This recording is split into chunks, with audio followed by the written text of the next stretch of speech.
দেখুন, আপনারা জানেন যে ন্যাশনাল লিগ্যাল সার্ভিসেস অথরিটি, যাকে আমরা নালসা বলি, যার দায়িত্বে সুপ্রিম কোর্টের সর্ববরিষ্ঠ বিচারপতি আছেন, তার এক্সিকিউটিভ চেয়ারপারসন হিসেবে রাজ্যে আছে salsa, state legal services authority.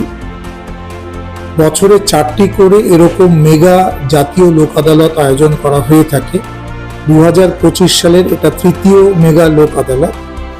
এবং লোক আদালতগুলোর উদ্দেশ্য এখন সবাই জানেন যে আলাপ আলোচনা এবং পারস্পরিক বোঝাপড়ার মাধ্যমে যদি মামলাগুলোর নিষ্পত্তি করা যায়, কারণ যে পরিমাণ মামলা আমাদের দেশে জমে আছে, আমাদের প্রথাগত সিস্টেমে তার নিষ্পত্তি করা বেশ কঠিন।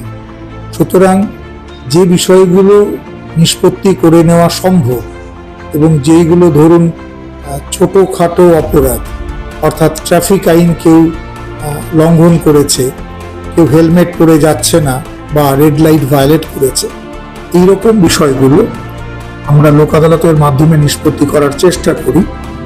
যে দেওয়ানি বিষয়গুলো, ধরুন ব্যাংকে কেউ ঋণ নিয়েছেন কিন্তু শোধ করে উঠতে পারছেন না, সেখানে ব্যাংকও হয়তো আগ্রহী খানিকটা সুদের টাকা মকুব করে বিষয়গুলো মিটিয়ে নিতে, সেই বিষয়গুলো লোক আদালতে নিষ্পত্তি করা হয়।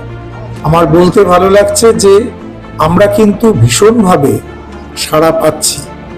মানুষও বুঝতে পারছেন যে এটা একটা সদর্থক পদক্ষেপ, যে কারণে আপনারা দেখেছেন বারাসাত আদালত প্রাঙ্গণে আজ প্রচুর মানুষের জমায়েত। তারা সবাই এসেছেন এবং এটাও আমি দায়িত্ব নিয়ে বলতে পারি যে বহু মামলা আজ নিষ্পত্তি হয়ে যাবে।